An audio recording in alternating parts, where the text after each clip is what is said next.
You know, we'll bring the players across the hall in the room next door, a little bit bigger space. So we'll let Coach give an opening statement, then he'll take questions. Please raise your hand if you have a question. Yeah, obviously a tough night, you know, physical battle. They made a lot of big plays. We came back and started rolling a little bit later towards the latter half of the football game, but certainly too late to get going. Really proud of the way our guys continue to compete, but against a good team on the road, you have to be at your very best from start to finish, and we were not that tonight. So credit to the other team, and we certainly have to get better. Directly to your right, Coach James. Marty talked about how their receivers could catch and go and burn you on big plays.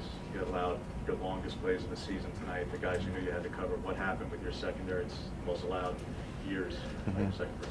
Well, you know what? We trust our guys, and I know that they hit some big plays on us. You know, some will be technique oriented.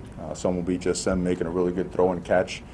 But, you know, with the amount of good play that we've had from those guys, we just have to get back to work at refining and polishing up ourselves on technique, schematically, whatever we can do to help those guys. But credit them for making those plays. And again, we trust our guys and sticking by them to go back and get better. To your right again, Coach Ryan.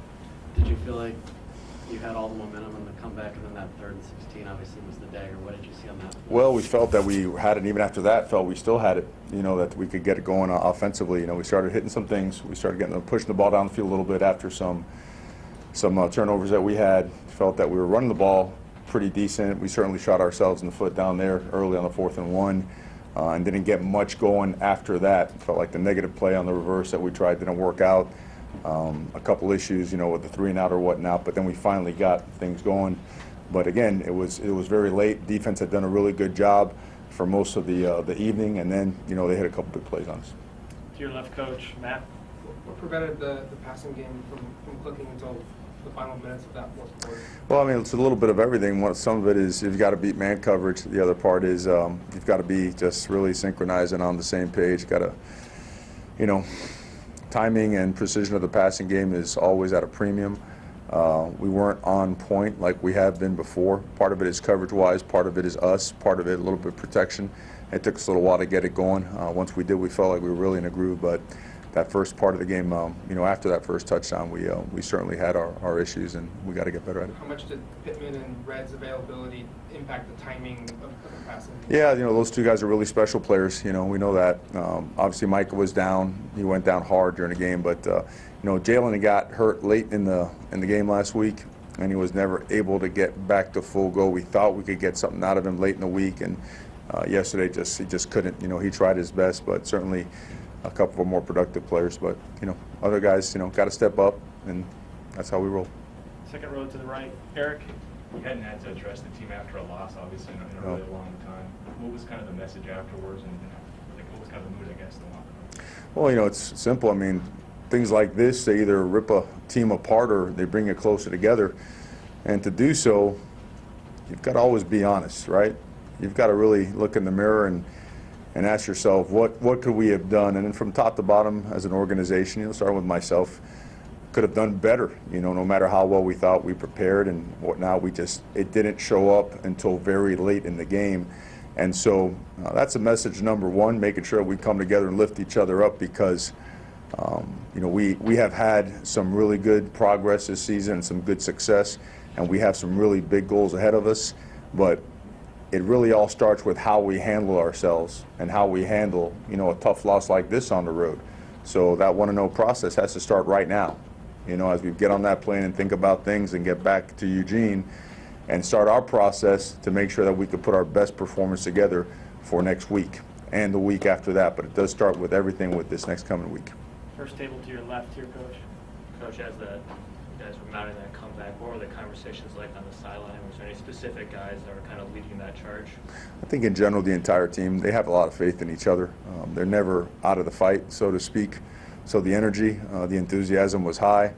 We've been in situations where we've been down before, so that's all our guys know, that they feel, they trust that there's no situation or circumstance or whatever that they can't overcome. So faith is high and strong, and they kept punching. Directly to your right, to the wall, Tyson. Justin has been excellent all year.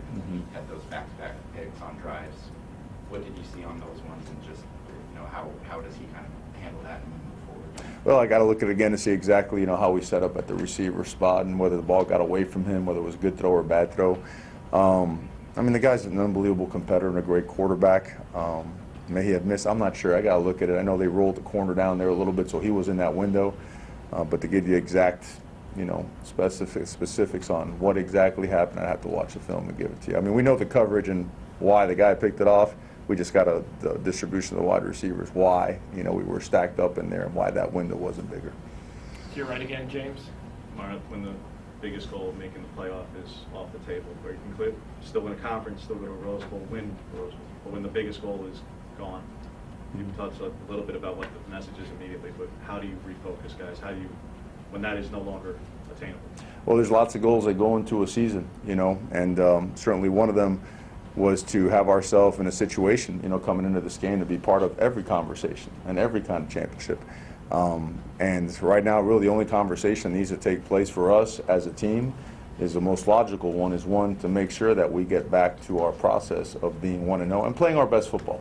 Because that, you know, look, you win some games and you really want to lose never ever, but when it bothers you, when it hurts you, is when you know that you didn't play your very best. And that's the case right here. And I think all the other stuff is just, you know, all that stuff is weeks away and really doesn't have anything to do with what our thoughts and our process is focused on right now.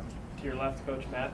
How difficult is it to balance when your running backs the first 3.5 quarters are averaging 7 or 8 yards a carry, but to still try and go to Justin and try and get him into rhythm? How difficult was that balance? Well, here's the thing. I mean, they were willing to be patient and let you go multiple plays, right? Double-digit plays, drives down the field if you're willing to do it, and we were getting our chunks, but you also have to get your bigger chunk plays to sustain those drives. And, you know, when we are good offenses, when we have balance, and that's always been the key to it. We were running the ball well, so we figured we could open it up a little bit too.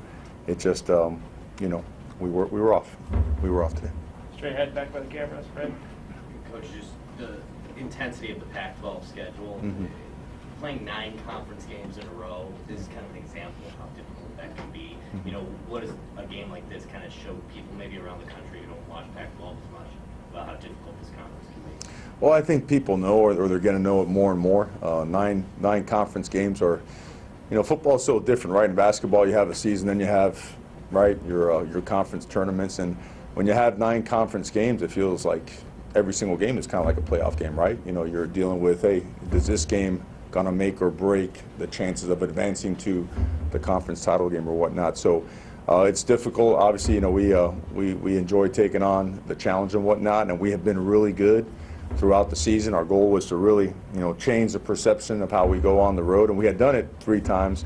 And you know, we came out here and we had a goal and a mission to get it done again, and we came up short. We've got time for 3 more. Eric, second row to your right, Coach. Hanson missed the whole second half. He did. He got injured. He got injured until we examined him. We won't know for sure, but he did. At halftime, we had to hold him out, and you know, hopefully he's okay. About Verdell and Kayvon, I think they both lost one down. I think they're both going to be okay. I think Verdell, you know, had a stinger. I think Kayvon took a pretty good shot on that tackle, but I suspect that both those guys will be okay. And go final 2 to your right, Coach. Ryan, then James. Your defense was putting up some, you know, historic numbers throughout the season.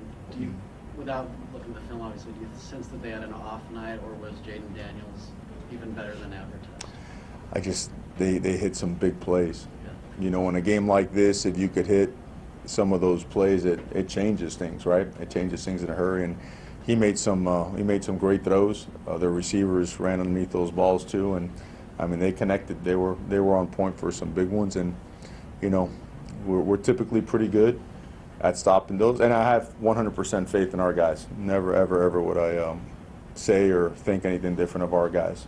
You know, the guys in that locker room are hurting because of what they put on the line day in and day out. So, but an off night, I don't know. It's not really part of the vocabulary. So I don't mean to, you know, shy away from the question or whatnot. The best way to address it is that we weren't on our very best. We weren't. Last one, James. You generated a lot of pass rush over the course of the season, Mario. This was an offensive line that was having a very down year. You did not get a lot of pressure tonight.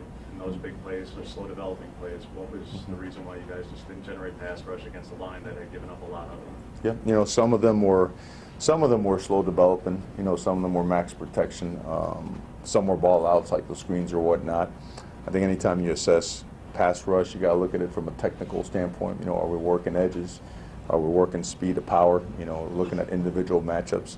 You know, there were some really good moments and some other times where they have more than enough time to throw the ball. All right. Thanks, everybody. Thanks, Coach.